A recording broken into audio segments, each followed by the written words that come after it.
매주마다 이 예배를 사모하는 마음으로 찾아오시는 모든 분들에게 하나님께서 말씀으로 채워주시고 또 기쁨을 더해주실 줄 믿습니다. 네, 오늘 말씀 전하도록 하겠습니다. 여러분 도파민 중독이라고 들어보셨나요? 요즘에 생겨난 신종 어떤 그 단어 표현인데, 이 도파민이라는 것은 이제 뇌에서 나오는 신경 전달 물질입니다. 이 물질이 이 뇌에서 계속 나오게 될 때 어떤 걸 느끼냐면은 계속해서 어떤 즐거움과 기쁨을 계속 이제 느끼게 돼요. 그것을 느끼게 하는 이제 신경 전달 물질입니다. 요즘 SNS나 특히 유튜브를 많이들 보시죠. 이제 유튜브가 무서운 거는 내가 좋아하는 채널을 구독해서 볼 수 있습니다. 그러면은 이제 주기적으로 계속 그 채널에서 영상이 뜨는 거죠. 또 알고리즘이라고 있습니다. 내가 관심 있는 것 위주로 계속 원하지도 않았는데 그 관련된 내용이 계속 뜨는 거예요. 그래서 이제 그거를 계속 보게 됩니다. 원하지 않아서 보는 게 아니라 내가 그걸 좋아해서 계속해서 이제 보게 되는 거죠. 이거를 계속해서 보면 볼수록 어떤 일이 일어나냐면은 우리 뇌에서 도파민이 계속 나오게 됩니다. 우리를 계속 즐겁게 이제 흥분하게 만드는 거죠. 기분 좋게 만드는 겁니다. 그것이 바로 도파민 중독이라고 얘기를 합니다. 내가 계속 원하는 것을 계속해서 보고 누리면서 기분이 좋아지고 싶은 그 바램, 이제 그게 도파민 중독이라고 얘기를 하는 거죠. 요즘 새로 나오는 어떤 사회적인 증상이라고 얘기를 하는데, 저는 이게 어떤 새로운 것이 아니라 예전부터 있었던 어떤 증상이라고 저는 생각을 합니다. 도파민 중독과 같이 우리 스스로에게도 이제 계속해서 기쁨과 즐거움을 누리고 싶은 마음이 우리에게 늘 있었죠. 각자 가지고 있는 어떤 각자만의 어떤 도파민을 나오게 하는 그 방식들이 있습니다. 가장 많이 우리가 이제 의존하는 거는 유튜브나 소셜 미디어 같은 거죠. 소셜 미디어를 뭐 여기 해보신 분들 계신지 모르겠는데 아주 무서운 겁니다. 네. 인스타그램 아주 무섭습니다. 계속 내가 어떤 걸 올렸을 때 하루 종일 라이크가 떠요. 그럼 하루 종일 기분이 좋은 겁니다. 하루 종일 라이크가 올라올 때마다 그거를 보면서 기분이 계속 좋아지는 거예요. 그래서 멈출 수가 없는 것입니다. 제가 그래서 인스타를 끊었습니다. 이게 너무 무서운 걸 알았기 때문에 제가 그걸 끊었어요. 또 어떤 분들은 여행을 통해서 만족을 느끼는 분들이 있습니다. 여기 여행 좋아하는 분들 많이 계시죠? 근데 실제로 여행병이라는 게 있습니다, 여러분. 그거 아세요? 이 여행을 주기적으로 항상 가야 되는 거예요. 한 달에 한 번, 두 달에 한 번 계속 가야 되는 겁니다. 저도 여행병에 걸린 사람들을 몇 명 봤는데 그 사람들을 보면서 저는 그런 생각이 들었어요. 아니, 돈이 어디서 그렇게 많이 나가지고 여행을 그렇게 비행기 타고 계속 다니는지, 그리고 분명히 일을 하는 사람인데 시간이 어디서 나가지고 그렇게 매번 그렇게 멀리 여행을 다는지 저는 그게 궁금했어요. 제가 그게 짜증이 난 이유는 부러워서 그랬습니다. 저도 그렇게 여행을 다니고 싶은데 그렇게 못하니까 이제 부러워서 그렇게 짜증 섞인 얘기를 한 거죠. 또 어떤 사람들은 맛집을 찾아다니면서 그 공허함을 채웁니다. 이 맨하탄만 가도 얼마나 맛집이 많아요. 저는 뭐 여기 평생 살면서도 거기 다 못 갈 것 같아요. 네. 여러분, 이런 거를 즐기는 게 우리에게 큰 문제는 아닙니다. 하나님이 이거를 즐길 수 있게 우리에게 허락을 하신 거죠. 근데 문제가 뭐냐면은 그것을 통해서만 내 공허함을 채우려고 할 때, 그것을 통해서만 내 안에 만족과 기쁨을 누리게 될 때 그것이 잘못된 것이죠. 여러분, 우리는 이런 계속해서 도파민을 느껴야 하는 그 이유가 있습니다. 그것은 무엇이냐 하면은 하나님께서 우리가 무한대로 즐거움과 기쁨을 누릴 수 있는 존재로 만드셨기 때문이에요. 하나님이 우리 인간을 창조하셨을 때 삼위일체 하나님 안에 있는 그런 완전한 연합의 끝이 없는 계속 그 사랑을 느낄 수 있는 그 마음을 우리에게 주셨어요.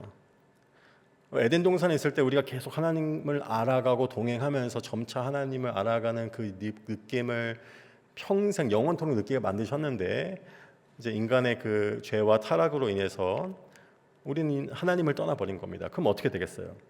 그 공허함, 그 무언가로 채워야 되는 그 무한대의 그 목마름은 남아 있는데 무엇을 통해서 그거를 채워야 되는 거죠.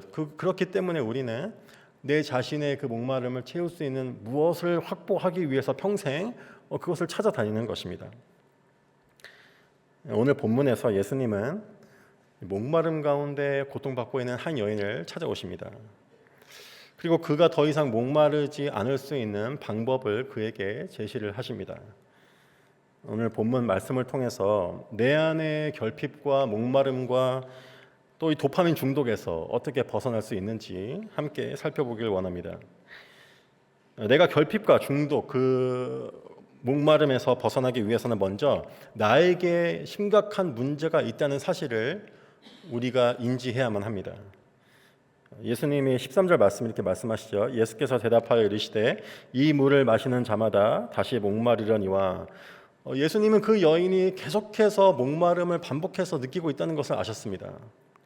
어떤 것으로도 그 여인이 체험을 받지 못하고 있다는 사실을 아셨어요. 여러분, 내 스스로 내 방식으로 내 안에 내면이 체험을 받을 때가 있습니다. 모든 것이 내가 원하는 대로 잘 돌아갈 때 우리 내면이 체험을 받게 되죠. 어떤 물질을 통해서 사람의 인정과 칭찬을 통해서 계속 내가 체험을 받을 때가 있습니다. 내 외모 상태가 아주 좋을 때가 있죠. 그런 때가 모두 있었을 것입니다. 저도 그런 때가 있었다고 생각을 하는데 어때 사람의 그런 칭찬을 받을 때 기분이 좋습니다. 계속 칭찬을 받을 때 기분이 좋은 거죠. 또 내가 돈을 아주 많이 벌 때 은행 잔고만 봐도 아주 기분이 좋습니다. 마르지 않는 은행 잔고, 늘어나는 은행 잔고를 보면서 보기만 해도 행복하다. 정말 기분이 좋죠. 또 내가 직장에서나 교회에서나 내가 빛을 발해서 사람들이 저 사람 같은 사람이 없다라고 인정해 주게 될 때 교회 가는 그 회사를 가는 발걸음이 아주 가볍습니다. 내가 인정을 받으러 이제 가는 거죠. 매일마다 이제 가는 겁니다. 아주 만족스러움을 느끼는 거죠. 근데 문제는 어느 순간 그것으로 체험을 받지 못하는 내 자신을 발견하게 됩니다. 아니, 똑같이 체험을 받아왔는데 어느 순간 내가 예전에 느꼈던 기쁨, 그만큼의 기쁨이 느껴지지 않는 거예요. 그때 내 자신 안에 심각한 문제가 있음을 우리는 인정하게 됩니다. 그것을 인정하고 있는 사람이라면은 그 문제를 해결할 수 있는 방법을 찾기 시작할 것입니다. 그것을 인지하지 못하고 있다면 계속해서 내 방식대로 내면을 채우려고 노력을 하겠죠. 때문에 우리는 내 안에 심각한 문제가 있음을, 존재적인 문제가 있음을 우리는 알아야만 합니다. 둘째로 나의 만족하지 못하는 문제를 해결해 주시기를 우리가 간절히 원해야만 합니다. 그것을 원해야만 하나님이 우리에게 그 방법을 알려주시는 것이죠. 예수님께서는 그 여인이 느끼는 그 목마름을 해결해 줄 수 있는 유일한 방법을 제시하십니다. 14절 말씀에 내가 주는 물을 마시는 자는 영원히 목마르지 아니하리니 내가 주는 물은 그 속에서 영생하도록 솟아나는 샘물이 되리라. 예수님은 자신이 주는 그 물을 그 여인이 마시게 됐을 때 다시는 목마르지 아니할 것이라고 말씀을 하시죠. 그 안에서 영생하도록 솟아나는 샘물이 될 거라고 말씀을 하십니다. 그 뜻은 그 안에서 기쁨이 이제 마르지 않을 것이라고, 그 샘을 확보하게 될 것이라고 말씀을 해주시는 것이죠. 이제 그 이야기를 듣자 그 여인은 그것을 이분이 허락해 주실 수 있다면은 내가 당신이 지금 나한테 제공할 수 있는 그 샘물을 내가 원합니다라고 고백하며 나아가게 됩니다. 15절에 이렇게 얘기하죠. 여자가 이르되 주여 그런 물을 내게 주사 목마르지도 않고 또 여기 물을 기르러 오지도 않게 하옵소서. 이 여인의 고백을 봤을 때 한 가지 문제가 있습니다. 그것은 이제 여인이 예수님께 그 문제를 해결해 달라고, 그 샘물을 허락해 달라고 구한 것은 똑같은 물이었죠. 자신이 마시던 물이었습니다. 하지만 그거보다 더 대단한 물, 더 큰 물, 한 번도 느껴보지 못했던 그 물을 이제 달라고 요구를 하는 것입니다. 자신이 붙잡고 있던 그 방식으로 크기만 달라진 거지, 그것을 통해서 자신의 목마름을, 육신의 목마름을 채워달라고 예수님께 구하며 나아가고 있는 것이죠. 내가 그 직장으로만 가게 된다면, 내 신분 문제만 해결하게 된다면, 내 자녀가 그 학교만 들어갈 수 있게 된다면은 더 이상 바랄 것이 없을 것이라고 생각하고 예수님께 그거를 해결해 달라고 우리가 구하며 나아가게 되는 것이죠. 하지만 여러분, 이 세상의 어떤 것으로도 내 목마름을 채울 수 없다는 그 사실은 내가 간절히 구하는 그것을 얻게 됐을 때 그 똑같은 공허함이 내 안에 있다는 것을 경험하게 될 때 그 경험을 통해서 우리는 깨닫게 됩니다. 그때 우리는 내가 구하던 것은 더 이상 나를 채울 수 없고 예수님께서 주시는 다른 종류의 물, 다른 종류의 체험이 내 안에 있어야 되겠다는 그 사실을 우리가 생각하게 되는 것이죠. 마지막으로 채워지지 않는 그 목마름을 해결하기 위해서는 구원의 샘물이신 그 예수 그리스도를 마시고 맛보아야만 합니다. 아직도 그 여인은 예수님이 주시는 샘물이 무엇인지도 모르고 있는 것을 보시죠. 예수님이 보시는데 그때 예수님께서 갑자기 대화 주제를 바꾸십니다. 그리고 이렇게 말씀하십니다. 16절 말씀에 이르시되 내 남편을 불러오라 라고 그 여인에게 요구를 합니다. 그때 그 여자가 나는 남편이 없나이다 라고 대답을 하죠. 사실 이 모습을 봤을 때 이 여인이 그 예수님 앞에서 내 모든 것을 아시는구나 라고 어떤 죄책감을 느껴서 자신의 죄를 좀 드러내는 것처럼 보이기도 합니다. 실제로 그에게 남편이 없었기 때문이죠. 같이 살고 있는 사람이 남편이 아니었기 때문이었죠. 하지만 그는 자신의 잘못을 예수님 앞에 드러내면서 자신의 상태를 고백하면서 자신의 그 깊은 죄를 가리려는 듯한 그 모습을 우리는 보게 됩니다. 내 자신이 하나님 앞에서 죄를 고백하고 회개하며 나아갈 때가 있죠.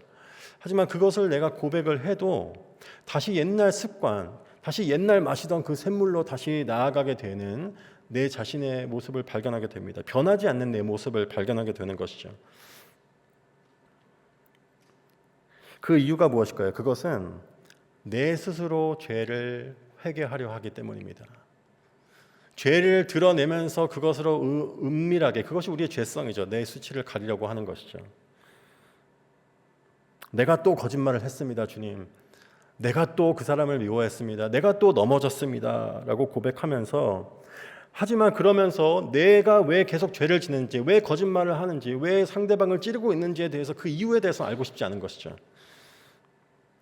지금 당장 그 수치로, 죄로 인한 수치로부터 벗어나고 싶은 마음밖에 우리 자신에게 없는 것입니다. 여러분, 진정한 회개와 회복으로 나아가기 위해서는 우리는 하나님의 도우심이 필요합니다. 내 스스로 회개하는 것이 아니라 하나님이 내 안에 내면에 있는 나도 보지 못하는 죄를 모두 드러내서 나에게 알려주셔야만 우리는 온전한 회개로 나아갈 수 있습니다. 예수님은 그 여인의 의도를 아셨죠. 죄를 고백하면서 하는 듯하면서 자신의 그 과거를 가리려는 그 모습을 알았습니다. 하지만 예수님은 거기서 만족하지 않으세요. 회개하는 듯한 그 모습에 멈추지 않으셨습니다. 그만하면 됐다. 너가 잘못을 인정하고 있구나. 그 정도로는 그 여인이 문제가 해결되지 않는 것을 아셨죠. 그래서 더 깊게 들어가십니다. 여인에게 이렇게 말씀하시죠. 17절에 예수께서 이르시되 내가 남편이 없다 하는 말이 옳도다라고 하시면서 18절에 너에게 남편 5이 있었고 지금 있는 자도 내 남편이 아니니 내 말이 참되도다라고 말씀하십니다. 그 여인의 과거를 다 들춰내시는 것이죠. 예수님은 그 여인에게 과거에 5 남편이 있었고 지금 있는 남자도 남편이 아니기에 그의 고백이 사실이라고 말씀하십니다. 왜 그 여인은 남편이 5이나 있었을 것일까요? 우리가 그것을 추측해 볼 수 있는데 그것은 그 남편을 통해서 자신의 부족함, 자신의 공허함을 체험받으려 했기 때문일 것입니다. 완벽한 사람, 내가 바라는 모든 것을 나에게 제공해 줄 수 있는 사람을 찾아 나선 것이죠. 하지만 그 부족함이 보였을 때, 내가 원하는 것을 다 채워주지 못했을 때 그는 또다시 완전한 사람, 완벽한 사람을 찾아서 떠나게 된 것일 것입니다. 그것을 5번이나 했고 또 지금 살고 있는 그 남자를 통해서, 동거하고 있는 그 사람을 통해서 자신의 그 목마름을 채우려고 한 것으로 우리는 생각해 볼 수 있습니다. 결혼하지 않고 그 남자와 동거를 하고 있다는 사실은 결혼 관계에서 우리 모두에게 요구되는 그 의무와 헌신과 희생, 그것을 내어줄 마음이 전혀 없으면서 그 사람을 통해서 그저 받고만 싶은 그 사람의 욕구를 우리는 생각해 볼 수 있습니다. 구약에서 출애굽 후에 이스라엘 민족은 반백해서 하나님을 떠나게 됩니다. 하나님이 이스라엘 민족을 불러서 완전한 남편이 되시고 우리 이제 결혼의 관계로 들어가자. 내가 너희를 위해서 해줄 게 있고 너희가 결혼 관계에 들어왔으니 너희가 신부로서 해야 될 그것이 있다. 율법을 따르면서 우리가 서로 온전한 관계로 나아가자 할 때 이스라엘 백성은 그것을 거부했습니다. 하나님이 주실 수 있는 것만 생각했죠. 내가 하나님 앞에서 율법을 행하는 그것을 싫어했습니다. 내가 원하는 것을 하나님이 제공해 주지 못하자 그 하나님을 떠나서 우상을 찾아가게 된 것이죠. 내가 원하는 것을 지금 당장 기다리지 않고 해결해 줄 수 있는 그 우상을 원했던 것입니다. 어쩌면 하나님을 그렇게 봤을 수도 있습니다. 원하는 것만 나에게 주실 수 있는 분으로 생각했던 것이죠. 그때 하나님께서 이스라엘 민족에 이렇게 말씀하십니다. 예레미야 2장 13절 말씀입니다. 내 백성이 두 가지 악을 행하였나니 곧 생수의 근원되는 나를 버린 것과 스스로 웅덩이를 판 것인데 그것은 물을 가두지 못할 터진 웅덩이니라. 여러분, 예수님은 우리가 처하고 있는 상황을 아십니다. 하나님을 떠나서 어떤 상태에 놓여 있는지를 정확히 아십니다. 내 이 공허한 마음을 이 세상의 가치와 세상의 물질과 남편과 자녀를 통해서 아무리 채우려고 노력을 해도 내가 스스로 판 웅덩이는 한 번 판 웅덩이는 그 물을 완전히 가둬서 내가 언제든지 마실 수 있는 완전히 나의 목마름을 채워줄 수 있는 그런 물이 될 수 없다는 사실을 우리에게 알려주십니다. 또한 생수의 근원 되신 하나님을 우리가 버렸다고 말씀하십니다. 여러분, 우리 여기 있는 많은 대부분의 분들이 하나님을 정말 처음으로 하나님의 사랑을 알게 되고 하나님을 인격적으로 만났을 때 아무것도 원하지 않고 정말 예배하고 찬양만 원했던 그 기쁨이 마르지 않았던 그때가 분명히 있었을 것입니다. 제가 하나님을 처음 만났을 때 여러분, 저는 그런 생각을 했어요. 제가 밖에 이렇게 다음 날 아침에 일어나서 햇빛을 보면서 내가 어쩌면은 이 세상에서 바랄 게 없을 수도 있겠다 앞으로, 그런 생각이 들었어요. 그 기쁨이 너무 가득하고 너무 만족스러워서 하나님, 저한테 더 하실 게 더 남아 있나요? 내가 더 누릴 게, 경험할 게 남아 있나요? 라는 그런 생각을 했죠. 그때부터 제가 하나님을 조금씩 떠나게 될 줄은 몰랐습니다. 라고 그때 당시에 그런 고백을 했던 것이죠. 여러분들도 하나님으로 완전한 기쁨을 누렸지만은 그것이 어느샌가 그 기쁨이 사라지게 된 순간이 분명히 있을 것입니다. 요한계시록 2장 4절에서 5절 말씀에 이렇게 말하고 있습니다. 그러나 너를 책망할 것이 있으니 너의 처음 사랑을 버렸느니라. 그러므로 어디서 떨어졌는지를 생각하고 회개하며 처음 행위를 가지라. 처음 사랑을 다시 붙잡으라고 말하고 있는 것이죠. 처음 사랑을 붙잡기 위해서 너희가 어디서부터 그 기쁨에서 떨어졌는지를 한번 기억해 보라는 것이죠. 여러분, 우리가 하나님에서부터 그 관계에서 기쁨에서 떨어져 나가게 하는 것은 우리의 우상입니다. 여러분의 우상은 무엇인가요? 하나님, 그것을 해결해 주셔야만 나는 만족할 수 있습니다 라고 간절히 붙잡았던 그것이 우리 모두에게 있었을 것입니다. 어느 순간 그것만 바라보고 그것만 해결해 주시기를 바랬던, 그것을 주시지 않았을 때 내 마음은 계속 피폐해져 가는 그 염려와 근심이 경험하기 시작된 그 순간이 여러분, 우리 모두에게 있을 것입니다. 말씀을 정리하도록 하겠습니다. 사마리아 여인은 여러분, 외로운 사람이었습니다. 결혼을 반복할수록 사람들은 아마 그를 멀리하기 시작했을 것입니다. 그때 당시에 정당한 이유가 있었을 때 3번까지는 이혼을 허락했다고, 그 사회에서 그렇게 했다고 알려져 있습니다. 하지만 그는 5번씩이나 이혼을 경험하면서 사회적으로 용납되지 않는, 받아들여지지 않는 그 사람으로 취급을 받았을 것입니다. 또한 그가 지금 결혼하지 않은 상태로 남자와 지내면서 있을 때 사람들이 그를 어쩌면 창녀와 같은 사람으로 취급했을 수도 있습니다. 그렇기 때문에 이전 본문에서 6시에, 요즘 시간으로 따지면 낮 12시입니다. 사막의 그 뜨거운 가장 뜨거운 12시에 아무도 물을 기르러 나오지 않습니다. 혼자 나오지 않습니다. 하지만 그는 그 시간을 골라서 혼자 나온 것이죠. 아무의 눈에 띄고 싶지 않았던, 나의 수치를 가리고만 싶었던, 하지만 물은 마셔야만 했던 그 여인의 모습을 우리는 발견하게 됩니다. 그는 어디에서도, 사람 누구에게서도 그 관계 안에서 그 목마름을 해결할 수 없으니 그가 확보했던, 그가 가지고 있던 셈은 남자를 통해서 만족을 얻는 것이었습니다. 그것이 그가 붙잡을 수 있는 유일한 셈이었던 것이죠. 여러분, 우리가 하나님을 알지 못할 때 우리는 어쩌면 이 땅에서 나를 만족시켜주는 대상과 어떤 그것을 계속해서 찾아 헤매고 다니는 그 여정으로 나아가고 있는지 모르겠습니다. 안타까운 것은 내가 정말 의지했던 사람들, 이 사람이면은 나에게 모든 것을 줄 수 있겠다. 그게 우리의 부모가 될 수 있습니다. 나의 아버지, 어머니, 그리고 내가 사랑했던 친구들.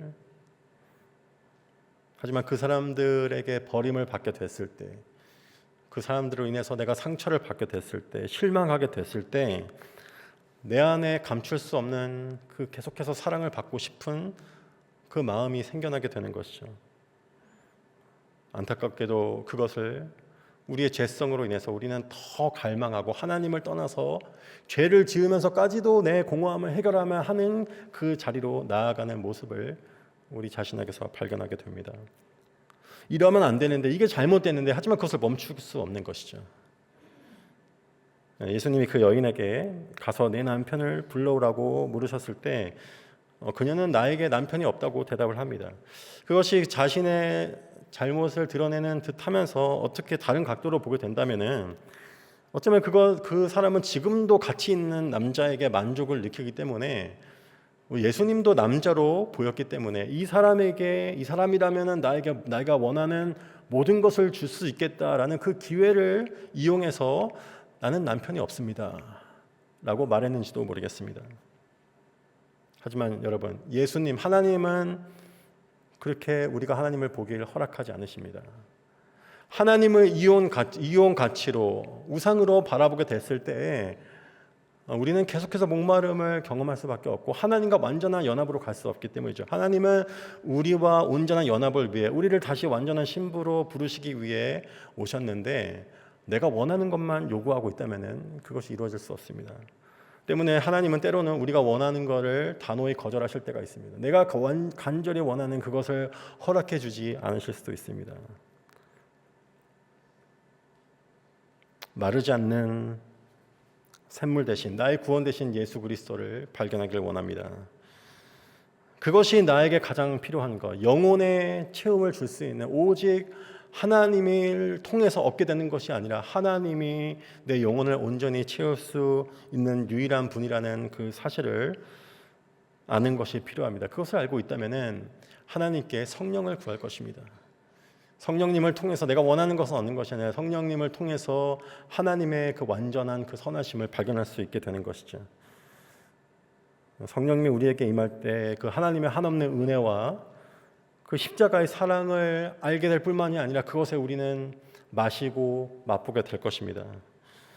그때 예수님께서 말씀하신 것처럼 그 기쁨이 우리 안에서 영생하도록 솟아나는 샘물이 될 것입니다.